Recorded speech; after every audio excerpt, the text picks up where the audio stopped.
Hello everyone, welcome back to Coastal Bioprep. In today's video lecture, we are going to discuss a topic from another unit, that is the economic zoology. तो उसका जो first portion है which is about the entomology, applied entomology basically, उसका first lecture ये है, ठीक है, वो हम डिस्कस करने वाले हैं. So let's get into topic. The topic is insects as food and medicine.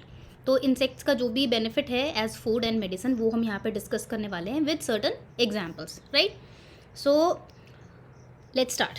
Insects की अगर हम बात करें तो historically they have played a very very important role in both human nutrition and healing practices. ठीक है, healing practices में तो कॉमनली इंडिया में भी बहुत जगह ऐसे प्रैक्टिसेस हैं अभी भी जो किए जाते हैं जहाँ पे इंसेक्ट को यूज़ किया जाता है. जैसे जो बी है उससे काफ़ी ऐसे प्रोडक्ट्स आते हैं जिनको हीलिंग पर्पसेस के लिए यूज़ किया जाता है. ठीक है, हनी बी के जो कुछ एक्सट्रैक्ट्स हैं, and they are increasingly recognized as the potential contributors to future solution in the food security. of course क्योंकि अगर फूड या मेडिसिन में रोल प्ले कर रहे हैं तो इसका अभी भी ऐसा नहीं है कि पहले ही रोल था, हिस्टोरिकली तो था ही था, लेकिन अब जैसे जैसे आगे डेवलपमेंट हो रही है तो हमें और चीज़ें पता लग रही हैं, तो फ्यूचर सोल्यूशन भी ये बन सकता है फूड सिक्योरिटी का भी, है ना.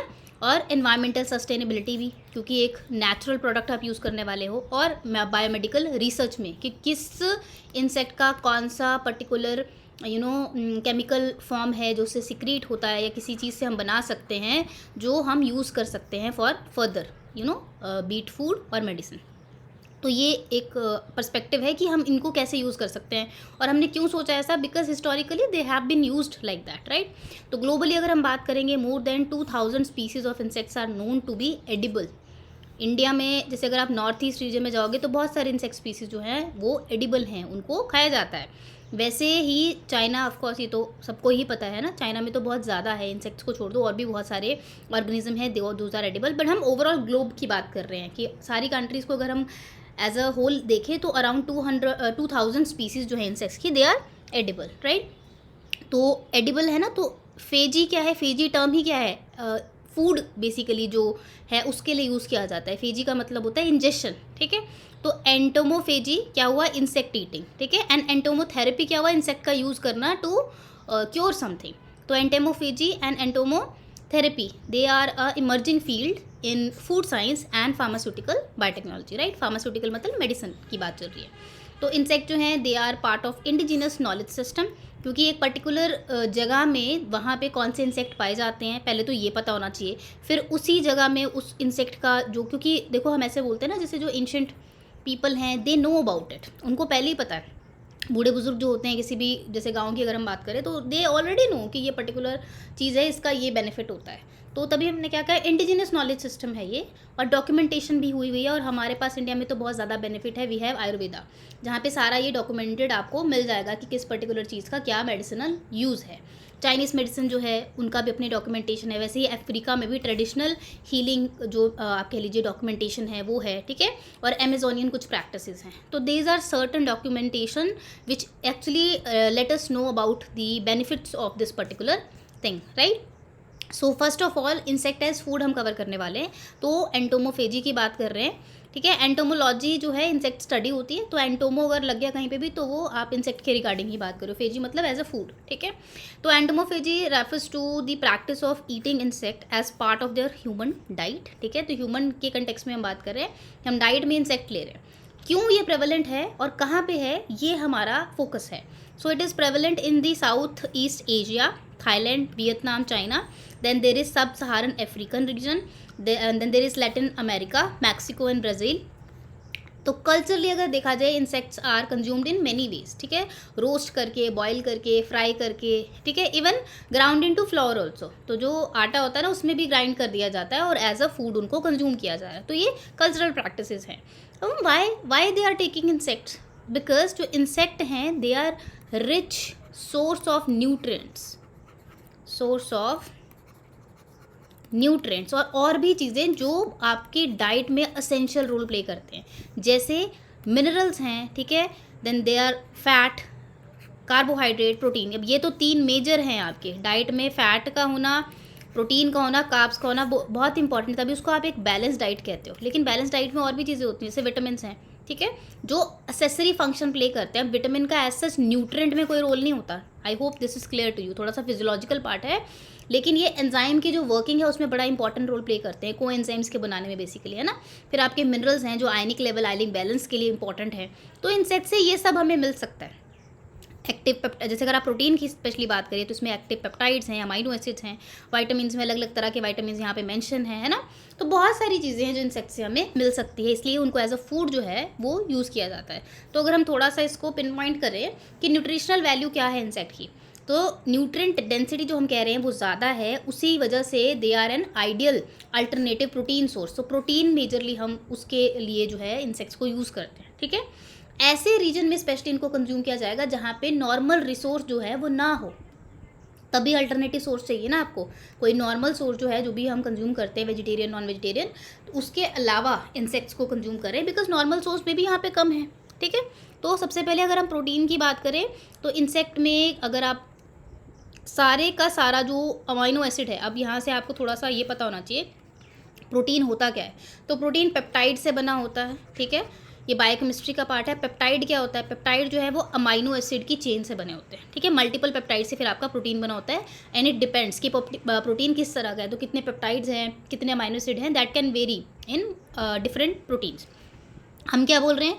Insect contain complete proteins, all essential amino acids are present. अब what are essential amino acids? तो अगर हम अमाइनो एसिड्स की कैटेगरी की बात करें ना, ये बायोकेमिस्ट्री का पोर्शन है, तो यहाँ पे अगर आपको नहीं पता है इनके बारे में कुछ भी, तो you can comment it down and I can make another video for it, ठीक है। एक सेपरेट वीडियो में बता दूंगी, यहाँ पे मैं उतना बता रही हूँ जितना इसके लिए इंपॉर्टेंट है। सो अगर हम बायोकेमिस्ट्री के बेसिस पे देखें तो अमाइनो एसिड्स जो है वैसे डिफरेंट तरह के होते हैं, लेकिन हम न्यूट्रिशनल वैल्यू को मेन लेके चल रहे हैं। तो न्यूट्रिशनल वैल्यू में यहाँ पे असेंशियल और नॉन असेंशियल, इस दो तरह के आपके क्या हैं अमाइनो एसिड है। असेंशियल अमाइनो एसिड्स क्या होते हैं? ये वो अमाइनो एसिड हैं जो बॉडी में नहीं बनते, आपकी बॉडी नहीं बना सकती ये, तो आपको ये डाइट से ही लेने पड़ेंगे इनको, तभी आप क्या कहोगे? डाइटरी। असेंशियल अमाइनो एसिड्स को आप डाइटरी भी कहते हो, ठीक है। बहुत तरह के अमाइनो एसिड्स होते हैं, दैट इज़ अनदर कॉल। हमें सिर्फ ये देखना है कि असेंशियल क्या है, असेंशियल का मतलब क्या है, नॉन असेंशियल का मतलब क्या है, बॉडी बना सकती है खुद से, ठीक है।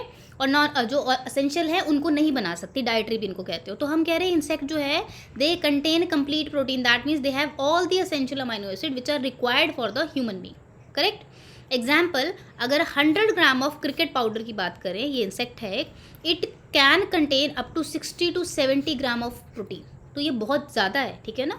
अभी तो वैसे जो भी अगर आप फिटनेस इंडस्ट्री की बात करें वहाँ पे तो काफ़ी लोग अवेयर हैं कि protein is very very important, और वो करेक्ट भी है, क्योंकि प्रोटीन जो है this is the building block of your whole system. पूरी जो आपकी बॉडी है उसमें जो आप कहते हैं ना, जैसे घर बनाते हैं, घर बनाने के लिए बहुत सारी चीज़ें चाहिए, लेकिन बिल्डिंग ब्लॉक्स क्या रहेंगे वहाँ पे? ईंट, इजंट इट?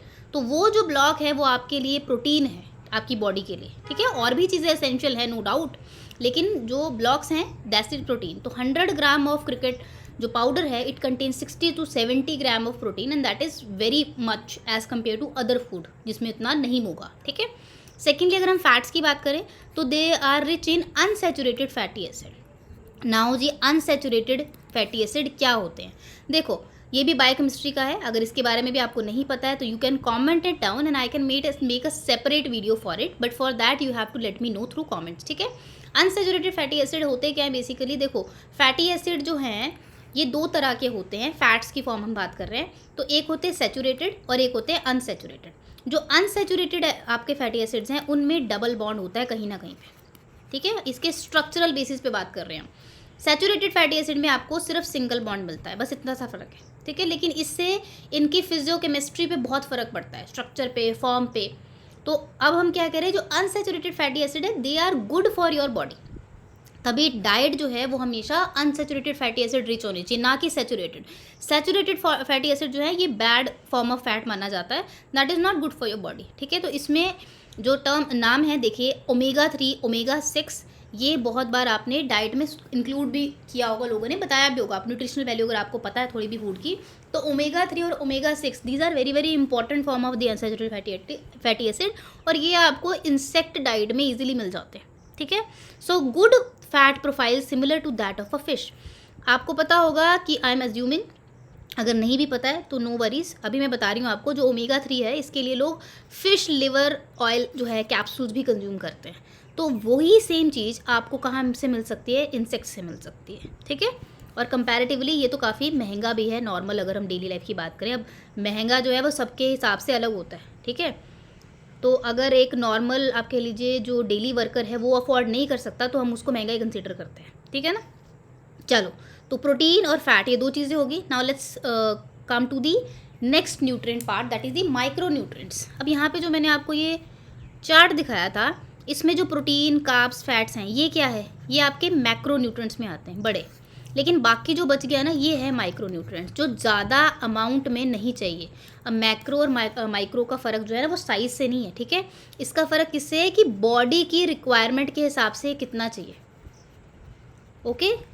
तो बॉडी की रिक्वायरमेंट अगर ज़्यादा है पर्टिकुलर चीज़ के लिए तो हम क्या कहेंगे उसको कि वो मैक्रो न्यूट्रिएंट में आता है। लेकिन बॉडी की रिक्वायरमेंट कम है, जैसे अगर विटामिन की बात करो भाई कुछ mg चाहिए, कुछ माइक्रोग्राम चाहिए। अगर हम प्रोटीन की बात करें भाई वो कितना ग्राम में चाहिए आपको, ये पिकोग्राम में भी हो सकता चाहिए हो। तो वो रिक्वायरमेंट ऑफ द बॉडी की अगर रिक्वायरमेंट किसी चीज़ को लेके ज़्यादा है तो हम उसको कहेंगे मैक्रो न्यूट्रिएंट। और वहीं अगर किसी न्यूट्रिएंट की हम बॉडी रिक्वायरमेंट जो है उसको कम मानते हैं कि कम में भी काम चल जाता है, तो that is a micro nutrient, ठीक है। तो यहाँ पे अगर माइक्रो न्यूट्रिएंट्स की बात करें, iron, zinc, magnesium, potassium, vitamin B12 है ना, अदर विटामिन, ये सारे माइक्रो न्यूट्रिएंट्स में आते हैं। इसमें एग्जांपल में अगर मैं आपको आयरन बताऊं तो iron is very very important micro nutrient, क्योंकि अगर हम ब्लड की बात करें उसमें RBCs में जो मेन पिगमेंट है which is responsible for oxygen carrying, that is the haemoglobin. तो हीमोग्लोबिन के पास जो प्रोस्थेटिक ग्रुप है दैट इज़ हीम, और उसमें मेन आपका आयरन ही है ना। तो चाहे माइक्रो न्यूट्रिएंट है ये, लेकिन इसका रोल बहुत इंपॉर्टेंट है। तो एग्जाम्पल में यहाँ पे लिखा है कि there is some particular worm called mopane worm Africa में, तो it contains more iron when compare to other sources, ठीक है। तो उन्होंने जो है इसको बाकी सोर्स से कंपेयर किया तो उसमें ज़्यादा जो क्या निकला है, आयरन निकला। तो दैट इट इज़ गुड ना, you consume this thing. Then there is something called chitin. तो काइटिन की अगर हम बात करें, so if we talk about chitin, what is chitin. तो जैसे हमने कार्ब्स की बात करी थी तो वहाँ पे पॉलीसेकेराइड्स जो होते हैं कार्ब्स में, ठीक है। आई एम अज्यूमिंग कि you guys are familiar with it. अगर नहीं है तो please comment it down, then I will make a video for it so that you can understand it very well, ठीक है। तो पॉलीसेकेराइड जो होते हैं, काइटिन वो एक पॉलीसेकेराइड ही है। तो ये बेसिकली अगर आप बात करें इसको ना अमीनो पॉलीसेकेराइड भी कहते हैं, पॉलीसेकेराइड। पॉलीसेकेराइड का मतलब क्या हुआ, पॉली मतलब मल्टीपल, सेकेराइड मतलब शुगर बेसिकली, ठीक है। तो ग्लूकोज बहुत सारा लगा होता है, लेकिन ये ग्लूकोज जो है वो सिंपल ग्लूकोज नहीं, मॉडिफाइड होता है थोड़ा सा। तो यहाँ पे ये एक अमाइड डेरिवेटिव है बेसिकली ग्लूकोज का, जिसके रेपिटेशन से काइटिन बना होता है, and that is an acetyl glucosamine, ठीक है। तो एन एसिटाइल ग्लूकोसामीन से काइटिन बना है। अब आपको काइटिन पता है कि क्या है। अब ये जो काइटिन है ना, this is the I think second most abundant polysaccharide, okay, जो नेचर में प्रेजेंट होता है। बट ये आपको ज़्यादातर कहाँ मिल जाएगा, इन एक्जोस्केलेटन ऑफ इंसेक्ट। तो इंसेक्ट के पास जो एक्जोस्केलेटन है उनकी बॉडी को प्रोटेक्ट करने के लिए वहाँ पे बहुत ज़्यादा अमाउंट में काइटिन प्रेजेंट होता है। तो ये अगर आप काइटिन की बात करें तो है तो ये कार्ब ही ना, तो ये कार्ब जो है हमें चाहिए, हमें हमारे लिए क्या है, एक न्यूट्रिएंट है। तो it act as a dietary fibre and it is also having the ability to aid in digestion. Gut health के लिए भी बहुत अच्छा होता है काइटिन। तो काइटिन जो है उसको इंसेक्ट्स के थ्रू एक्सट्रैक्ट किया जाता है, या फिर जो एक्सोस्केलेटन है वहाँ से एक्सट्रैक्ट किया जाता है, and then we can consume it, right. तो ये एक अनदर आप कह लीजिए एडिबल चीज़ है जो हमें इंसेक्ट से मिलती है। अब यहाँ पे मैं आपको बता रही हूँ common edible insects with their culinary and nutritional values के हिसाब से। और नोट्स जो है वहाँ पे बताए, नोट्स का मतलब ये कि वहाँ पे उससे हमें क्या मिलने वाला है, ठीक है। So if we talk about this, अब कलिनरी आई होप कि आपको पता है, इसका मतलब होता है कि जैसे जो फूड इंडस्ट्री है ना, तो कहाँ पे किस तरह से यूज़ किया जा रहा है उसकी बात चल रही है ना, किचन में कैसे वो यूज़ हो रहा है। तो अगर हम बात करें ग्रास होपर की, तो ग्रास होपर जो it is high in protein and low in fat, this is the requirement of the R. अभी हम ऐसी ही डाइट कंज्यूम करना चाहते हैं जो प्रोटीन रिच तो हो पर फैट ना हो उसमें। तो ग्रास होपर्स हैं, तो they are fried in Mexico, ठीक है। मैक्सिको में इनको फ्राई किया जाता है और ऐसे खाएंगे वो लोग। क्रिकेट्स की बात करें तो they have balanced amino acids सारे होते हैं उसमें, तो they are grounded into flour. Protein bars बनाए जाते हैं क्रिकेट्स के। फिर अगर हम मील वॉर्म की बात करें तो मील वॉर्म जो है they are rich in healthy fats, तो they are used as snacks pasta में भी इनको यूज़ किया जाता है। देन सिल्क वॉर्म प्यूपे, ये तो नॉर्थ ईस्ट में भी कंज्यूम किया जाती हैं, ठीक है। They are very much high in protein and vitamin B12, so they are boiled and canned in Korea, लेकिन ये नॉर्थ ईस्ट में भी इनका प्रॉपर एक सब्जी बना के खाया जाता है। Then there are termites which are high in fat energy and they are eaten raw और रोस्टेड इन अफ्रीका, तो अफ्रीका में टर्माइट्स को कंज्यूम किया जाता है। तो ये न्यूट्रिशनल वैल्यू मायने रखती है जब आप सर्वाइवलशिप पे देखोगे, है ना। आप जो भी कंज्यूम कर रहे हैं उनको क्या चाहिए, अपनी बॉडी के लिए आप कंज्यूम कर रहे हो जो भी कर रहे हो, इजंट इट। तो nutritional value is very much important. ये कलनरी यूज़ तो हम साइड लाइन में पढ़ रहे हैं, हमारे लिए ये ज़्यादा इंपॉर्टेंट चीज़ है, ठीक है।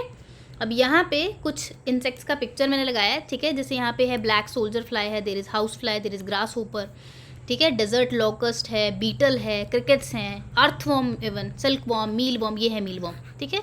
इन सबको कंज्यूम किया जाता है अलग अलग जगह पे, ठीक है। और यहाँ पे this is another picture which is showing you popular edible insect species in Nagaland. तो ये हमारे इंडिया में जो नॉर्थ ईस्ट में नागालैंड में देखो जी कौन कौन से आपके खाए जाते हैं। जैसे ड्रैगन निम्फ है, ये पहला जो आपको दिख रहा है ये ड्रैगन निम्फ है। Then there are aquatic insects, जो ये है, ठीक है, ये एक्वेटिक इंसेक्ट्स का पार्ट है। Then there is katydid Mecopoda, ठीक है, ये है, ये एक इंसेक्ट है। सैंड क्रिकेट्स हैं। तो ऐसे बहुत सारे इंसेक्ट्स हैं जिनको कंज्यूम किया जाता है, ठीक है जी। Now let's talk about the benefits. Consuming insects जो है, बेनिफिट सबसे पहला तो हमें पता है कि न्यूट्रिशनल वैल्यू है। उसके अलावा क्या है, तो there is sustainability. Insect farming जो है it is requiring less land, feed, water as compare to cattle and poultry farming. Cattle और पोल्ट्री फार्मिंग की जाती है ना, तो उसके अगर आप कंपेयर करो उसके साथ तो इसका जो सस्टेनेबिलिटी है वो ज़्यादा है। Then feed conversion efficiency. Cricket जो है, अगर इसका हम एग्जांपल ले, they convert 2 kg of feed into 1 kg of body mass. अब कितना आप खिला रहे हो और कितना वो आगे आपको प्रोडक्ट दे रहा है, इसको भी चेक करते हैं ना, कि ऐसा ना हो कि आप फीड ही दे जा रहे हो और प्रोडक्ट आपको थोड़ा सा मिल रहा है। मतलब आपको मान लो 100 ग्राम फीड देनी पड़ रही है और 10 ग्राम प्रोडक्ट मिल रहा है, तो ये तो अच्छा कोई बैलेंस नहीं ना हुआ। लेकिन अगर आप 100 ग्राम दे के एटलीस्ट 50 ग्राम भी ले पा रहे हो तो भी ठीक है, समझ रहे हो। तो बॉडी मास कितना बन रहा है। अब यहाँ पे काऊ से कंपेयर किया हुआ है। जैसे क्रिकेट जो है वो 2 kg फीड अगर उसको दोगे तो 1 kg मिलेगा। अब काऊ जो है इसको चाहिए 8 kg। तो फीड का भी एक एफिशिएंसी जो है वो पता होनी चाहिए, feed conversion efficiency. This is economic, okay. तो ये इकोनॉमिक वैल्यू के हिसाब से हम बात कर रहे हैं। देन क्लाइमेट फ्रेंडली, क्योंकि it produce fewer greenhouse gases and ammonia than livestock. Livestock की अगर हम बात करें, उस फार्मिंग से ज़्यादा ग्रीन हाउस इफेक्ट गैसेज बनती हैं, अमोनिया जो है वो ज़्यादा वहाँ से बनता है as compare to insect farming, ठीक है। And then it is also biodiversity friendly because it can be raised on organic waste. तो बायोडाइवर्सिटी फ्रेंडली भी ये है। तो बहुत सारे बेनिफिट्स हैं इस फार्मिंग के। और आप एक और चीज़ का ध्यान रखेंगे, हमें पता भी नहीं होता है, वी आर कंज्यूमिंग इट। क्योंकि हम जो हैं वो क्या खाते हैं, हम खाते हैं पैक्ड फूड। बहुत सारी ऐसी चीज़ें जो हम पैकिंग वाली खा रहे हैं, हमें कभी उसका लेबल अगर हम पढ़ के देखें तो पॉसिबिलिटी एग्जिस्ट कि शायद हम कंज्यूम भी कर रहे हैं इन चीज़ों को, but we are not aware of it, isn't it, ठीक है। नाउ अब ये तो बेनिफिट्स हो गए, व्हाट आर द चैलेंजेस। तो चैलेंजेस की अगर हम बात करें, देयर आर कल्चरल बैरियर्स। भाई बहुत सारे लोग हैं जो कहेंगे भाई हम नहीं खाएंगे, ठीक है। वेस्टर्न सोसाइटीज़ जो हैं they often perceive insect as disgusting and unclean. भाई कि ये तो अनक्लीन चीज़ है, डिस्गस्टिंग है। इवन जो नॉन वेजिटेरियन है आज भी वो वेजिटेरियन और उनके बीच में अभी भी भाई युद्ध छिड़ा हुआ है कि नहीं तुम्हारा वेजिटेरियन खाना अच्छा है कि नॉन वेज अच्छा है, ठीक है। इससे फ़र्क नहीं पड़ता, बॉडी को चाहिए न्यूट्रिशन, ये बस इम्पॉर्टेंट पार्ट है। अगर तो नॉर्मल खाने से अच्छी न्यूट्रिशन मिल रही है, गुड। लेकिन अगर आप किसी ऐसी जगह पे हो जहाँ पे ऑप्शन ही नहीं है आपके पास, ठीक है, तो क्या करेंगे। अब देखो, अगर हम इस तरीके से बात करें ना, कल्चरल जो बैरियर्स हैं ये सोसाइटी ने ही क्या किए हैं, बनाए हैं। लेकिन ऐसी जगह पे अगर आप ऐसे जाओ, किसी फ्रीजिंग जगह पे जाओ जहाँ पे मानो कि आप कल्टीवेशन कर ही नहीं सकते क्रॉप की, पर जिंदा तो रहना ना, तो आपको फिश या कोई और जो आपके मान लीजिए मरीन ऑर्गेनिज्म है उनको कंज्यूम करना ही पड़ेगा, because you have no choice, right. Okay, so away from the topic थोड़ा सा चले गए हम, इट्स ओके। चैलेंजेस में कल्चरल बैरियर्स हैं, दूसरा है रेगुलेशन। तो there are inconsistent food laws around insects. पता नहीं है भाई कौन सा जो है एडिबल है या फिर कौन से को आप कैप्चर कर सकते हो, किसकी फार्मिंग कर सकते हो, अभी प्रॉपर ऐसे लॉज नहीं है, क्योंकि people are not in to the line कि हाँ जी insect consumption is good for us, okay. Then there is allergy. ये मेन है भाई। काइटिन या कुछ ऐसे प्रोटीन्स है विच मे भी allergic reaction, may give allergic reaction to other, ठीक है। जैसे शेलफिश है ना, इसका बड़ा कॉमन है, और वेस्ट में तो भाई सबसे ज़्यादा है। वेस्टर्न जितने भी हैं आपके जो वेल डेवलप्ड कंट्रीज़ खुद को बोलते हैं, एलर्जीज उतनी ही ज़्यादा है, और इसका मेन रीज़न ना डाइट ही होता है हमेशा, ठीक है। ये एलर्जीज क्यों वहाँ पे इतनी बन गई अभी, पहले के कंपैरिजन में अब और बढ़ रही हैं, अभी और ज़्यादा एलर्जिक बच्चे आ रहे हैं। That is the reason of the diet they consume, right. Packed food कभी भी it is not good for the body, right. Then there is hygiene and safety, but क्योंकि हमेशा अगर आप इंसेक्ट की बात करो भाई, उसमें कोई ना कोई माइक्रोबियल कंटामिनेशन है, अगर रेयर नहीं किया गया इसको प्रॉपरली, है ना, तो वो चीज़ बड़ी इंपॉर्टेंट हो जाती है, क्योंकि आप कंज्यूम बेनिफिट के लिए कर रहे हो, पर अगर कहीं गलती से कोई माइक्रोबियल कंटामिनेशन होगी तो बेनिफिट तो होना नहीं, नुकसान ज़्यादा हो जाएगा। So there are challenges to this field, but it can be overcomed with good regulation. और पर अभी ये आप कह लीजिए पायनरिंग है ये एरिया, ऐसा नहीं है कि this is well developed in certain countries, पर कई जगह पे पूरी तरह से अच्छे डेवलप्ड भी है। वेस्ट में ही उसके एग्जाम्पल्स हमने देख लिए हैं, ठीक है। Now let's come to the another part, that is the insect which is using as medicine, जो ज़्यादा आप कह लीजिए एक्सेप्टेड एरिया है, एंटेमोथेरेपी, ठीक है, एंटोमोथेरेपी जैसे भी आप प्रोनाउंस करें। तो ट्रेडिशनली भी insect have been used in folk medicine बहुत तरीके से, जैसे हनी भी, एपिस मेलिफेरा की अगर हम बात करें तो हनी को यूज़ किया जाता है वुंड हीलिंग के लिए, आज भी यूज़ करते हैं बहुत सारे गाँव में। एंटी बैक्टीरियल इफेक्ट्स होते हैं, ये तो प्रूवन है, इसके ऊपर आपको रिसर्च आर्टिकल मिल जाएंगे कि एंटी बैक्टीरियल जो एक्टिविटी है वो हनी की होती है, ठीक है। और थ्रोट इन्फेक्शन, ये तो मुझे लगता है इंडिया में हर घर में होता है, ठीक है, कि आपके गले में गला ख़राब है, हाँ जी आप अदरक और हनी खा लो और उससे ठीक हो जाएगा। तो ये इसका क्या कह लीजिए मेडिसिनल इफेक्ट है। Then there is propolis and royal jelly, ये भी आपको हनी बी से ही मिलेगी। It has antioxidant properties, anti inflammatory properties, inflammation हो गई है, इवन इम्यूनो मॉड्यूलेशन भी करवा सकता है, इतना ज़्यादा बेनिफिशियल है। Then there is bee venom, जिसकी थेरेपी होती है उसको एपीथेरेपी कहते हैं। It is used in some cases of the arthritis and inflammation. तो एक ही आप देखो, एक ही इंसेक्ट लिया आपने, उससे कितनी सारी चीज़ें हमें मिल रही हैं which are beneficials. Second example अगर हम ले तो सिल्क वॉर्म, बॉम्बिक्स मोराई जिसको कहते हैं, इसमें से अगर हम बात करें, इसके लाइफ साइकिल में एक स्टेज आती है प्यूपे की स्टेज, जो प्यूपा स्टेज होती है, इसमें ये रेस्ट कर रहा होता है बेसिकली कोकून के अंदर, तो ये सिर्फ डेवलप हो रहा है, बट बाहर से आपको कोई हरकत दिखाई नहीं देगी। तो सिल्क वॉर्म जो है, इसमें अगर हम बात करें तो एक्सट्रैक्ट्स फ्रॉम प्यूपे से जो एक्सट्रैक्ट लिए गए हैं, they have been used very well in the Chinese medicine for detoxification, anti fever and anti inflammatory purposes. तो इसके भी बहुत ज़्यादा क्या हैं फ़ायदे हैं। Then there is something called Spanish fly, Lytta vesicatoria, ठीक है। तो ये जो है ये particular fly, this produces cantharidin, ठीक है, it produces something called cantharidin. ये है एक toxic substance, once used as an aphrodisiac and water treatment, ठीक है। अब जो है, क्योंकि इसका जो टॉक्सिसिटी है ना वो ज़्यादा है, तो इसके लिए अब इसको बैन कर दिया गया है, अब नहीं यूज़ कर सकते आप। लेकिन पहले इसको यूज़ किया जाता था, जो वॉट्स होते हैं ना, चाहे जेनिटल वॉट हो या स्किन में कहीं पे भी वॉट हो, जो प्रोट्रूडिंग्स होती हैं बेसिकली, उनके ट्रीटमेंट के लिए। और एक एफ्रोडिशियक होता है, ये एफ्रोडिशियक्स वो होते हैं जो बेसिकली सेक्सुअल आप कह लीजिए एपेटाइट की तरफ बात चल रही है, तो उस नेचर के हैं ये। तो ये पर्टिकुलर टॉक्सिन जो है उसको यूज़ किया जाता था, ठीक है। Then there is termites, termite जो है इसको इंडिया में, अफ्रीका में यूज़ किया जाता है for treating the bronchial issues, asthma, wound healing, तो इसके भी बहुत सारे यूज़ हैं। Now there is one very famous therapy in modern application that is called the maggot therapy, ठीक है। if you want to look for the pictures you can google it because the pictures are very disturbing, so that that is why I have not inserted picture in this particular PDF, क्योंकि वो आप देख सकते हो अगर Google पे देखना है, पर हमें मतलब पता होना चाहिए। अब ये जो मैगट थेरेपी है, इसको बेसिकली कहा जाता है मैगट डेब्रिडमेंट थेरेपी। इसमें होता क्या है, यू यूज स्टेराइल फ्लाई लार्वे, ठीक है। यूजुअली ये पर्टिकुलर फ्लाई है आपकी ड्यूसीलिया सेरिकाटा, इसके जो लार्वी हैं उनको यूज़ किया जाता है टू क्लीन द वुंड्स। तो ये लार्वे ना, वुंड अगर मान लीजिए ये वुंड एरिया है तो यहाँ पे लार्वे डाल दिए जाएंगे स्टेराइल, और वो क्लीन करते हैं वुंड एरिया को। तो मैगट करता क्या है, बेसिकली जो भी डेड टिश्यू वहाँ पे बन रहा होगा ना, नेक्रोटिक डेड टिश्यू, उसको कंज्यूम कर लेगा, और वहाँ पे साथ साथ में ये लार्वा क्या करेगा, it will secrete anti microbial enzyme, ताकि इन्फेक्शन या इन्फ्लेमेशन ना हो। तो ये जो डायबिटिक फुट अल्सर होते हैं, डायबिटिक पेशेंट में क्या होता है, अगर कोई वूंड हो जाए तो वो ईजिली हील नहीं होता, ठीक है। तो फुट अल्सर जो होते हैं डायबिटिक पेशेंट में, या क्रॉनिक वुंड्स होते हैं, बर्न्स होते हैं, उनके लिए इसको यूज़ किया जाता है मैगट थेरेपी को, ठीक है। Now the next one is the bioactive molecule which basically are extracted from the insects. तो अभी कुछ मैं सर्टन मॉलिक्यूल्स की बात करूँगी। जैसे मैंने बी वेनम की बात करी थी कि बी से जो बी वैनम मिलता है उसको यूज़ किया जाता है अलग अलग चीज़ों में, जैसे एंटी कैंसर कुछ प्रॉपर्टीज़ होती हैं इसमें। It can induce apoptosis in tumour cell, तो इस तरफ अभी रिसर्च काफ़ी चल भी रही है।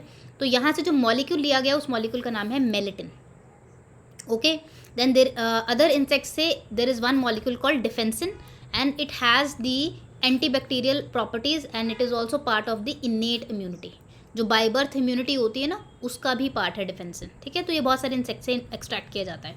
Then exoskeleton of the insect अगर हम बात करें तो वहाँ से जो आप काइटिन बना एक्सट्रैक्ट करते हो उसका एक और फॉर्म है, that is called the chitosan. तो जो काइटोसन फॉर्म है इसको वुंड हीलिंग के लिए या ड्रग डिलीवरी के लिए यूज़ किया जाता है, क्योंकि ये भी क्या है, एक नेचुरल पॉलीसेकेराइड है ना। तो इसको नेचुरल जो पॉलीसेकेराइड है वगे लिपोसोम वगैरह बना के उनमें ड्रग डिलीवरी के लिए उसको यूज़ किया जाता है, ठीक है। Then there is something call, अभी जो मैंने आपको पीछे भी बताया था, कैंथ्रिडिन। तो ये ब्लिस्टर बीटल है बेसिकली, वहाँ से एक्सट्रैक्ट किया जाता है। तो ये एक वेसिकेंट एजेंट है, एंटी कैंसर प्रॉपर्टीज़ भी हैं। ट्रॉपिकली इसको अभी भी यूज़ किया जाता है, पर ऐसे अगर आप मेडिकली देखोगे ना तो ये अलाउड नहीं है इसको यूज़ करना, ठीक है। Now if we talk about the socio-economic importance of using insect for benefits like medicine benefits, तो क्या है, सबसे पहले है livelihood generation. Now insect farming can empower small scale rural entrepreneur. तो जो रूरल एरिया में एंटरप्रेन्योर्स हैं, स्पेशली वुमेन की अगर हम बात करें, तो अगर उनको इंसेक्ट फार्मिंग अच्छे से आ गई और आप अगर मेडिसिनल इंपॉर्टेंस की बात कर रहे हो तो you are talking big numbers, right. तो फार्मास्यूटिकल लेवल पे they can make money with it, है ना। तो उनके लिए अच्छा हो जाएगा ये, और क्योंकि इसके लिए आपको ज़्यादा पैसों की ज़रूरत नहीं है, low capital is require and scalable in remote areas also. Then there is circular economy. Insect can convert agriculture and food waste, क्योंकि मैंने बताया था फार्मिंग में आप इस वेस्ट का यूज़ कर सकते हो इंसेक्ट फार्मिंग के लिए, है ना। तो उस वेस्ट से आप बायोमास बनाओगे या फिर बायो फर्टिलाइजर्स बना सकते हो। एग्जाम्पल भी है यहाँ पे, जो ब्लैक सोल्जर फ्लाई लार्वे हैं, they are use to recycle organic waste into the protein rich feed.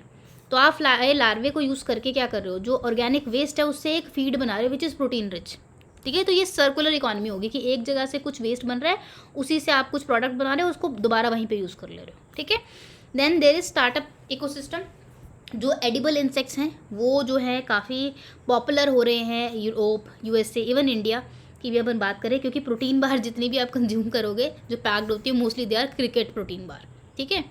तो ये एक आप कह लीजिए इंडस्ट्री जो है वो बेस बना रही है कि भाई इनको यूज़ करके भी हम प्रोटीन एक्सट्रैक्ट कर सकते हैं, तो वहाँ से other products we can form. And also they have application in animal feed, human food, क्योंकि मैंने यहाँ पे बताया ना आपको प्रोटीन रिच फीड आप बना सकते हो इंसेक्ट से, बायोप्लास्टिक। तो अलग अलग तरह के इसके जो यूज़ हैं वो आगे हैं। Now if we talk about the regulatory aspects of it using insect either in medicine और इन फूड, तो यहाँ पे अगर आप बात करें रीजन्स की और स्टेटस की, तो आप यूरोपियन साइड बात करें तो यूरोपियन फूड सेफ्टी अथॉरिटी है, ठीक है। हमें इंडिया से ज़्यादा मतलब है, यूएस में जैसे एफडी होता है जो अप्रूवल देता है ड्रग्स को, and even insect as food use कर सकते हो कि नहीं, वो सारे अप्रूवल्स वहाँ से आते हैं। इंडिया में ये जो पावर है वो FSSAI के पास है।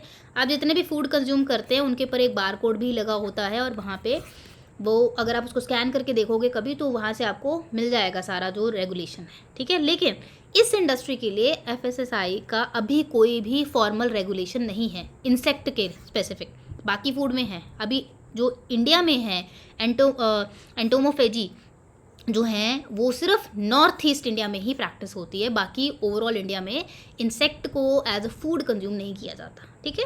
थाईलैंड में भी वेल एस्टेब्लिश गाइडलाइंस हैं, क्योंकि यहाँ तो बहुत ही ज़्यादा फूड जो है वो सारा इंसेक्ट बेस्ड होता है। So overall to conclude we can say that insect offers a sustainable, nutrient rich and medically valuable resource, ठीक है। सस्टेनेबल भी है, न्यूट्रिएंट भी ज़्यादा है, और मेडिकली भी दे आर यूजेबल। तो अगर आप अभी करंट टाइम के साथ चलो तो एनवायरनमेंट कंसर्न्स इतने ज़्यादा है और पॉपुलेशन डिमांड भी बहुत ज़्यादा है कि फूड सिक्योरिटी पे थोड़ा अभी क्या है, क्वेश्चन मार्क ही है ना। क्योंकि ऐसे ही बोला जाता है कि आने वाले टाइम में हो सकता है हम फूड सिक्योरिटी जो है उसको नहीं हैंडल कर पाए, उतना फूड प्रोड्यूस ही ना कर पाए जितना चाहिए, तो इंसेक्ट जो है they can bridge the protein gap specially, ठीक है। एंड एंटोमोथेरेपी जो है it opens a door for next generation medicine, कि जो आप अभी यूज़ कर रहे हो उनसे क्या हो सकता है बेटर भी आप बना पाओ, ठीक है। And there is a need for policy support of course, research and public awareness to realise this full potential. तो बहुत ज़्यादा अभी रिसर्च की भी ज़रूरत है कि हम अभी जैसे मैंने आपको एक दो ही बताए, तो इतने वेल नोन भी नहीं है कि कौन सा प्रोडक्ट किस तरह से यूज़ किया जाता है। उसका जो मेन चीज़ है वो है रिसर्च, ठीक है। तो रिसर्च करके पहले पता लगाओ, फिर रेगुलेशन बनाओ, and then it can be used further. तो ये एक अभी नई फील्ड है but it can be used, ठीक है। So that is it for today. I hope you understand something from the lecture. If you do, feel free to comment down and like this video. If you have some question that you can let me know, share it with your friends who can be benefited from the lectures. And if you are new to the channel, subscribe to it and be a part of it and stay connected for upcoming lectures. Thank you so much.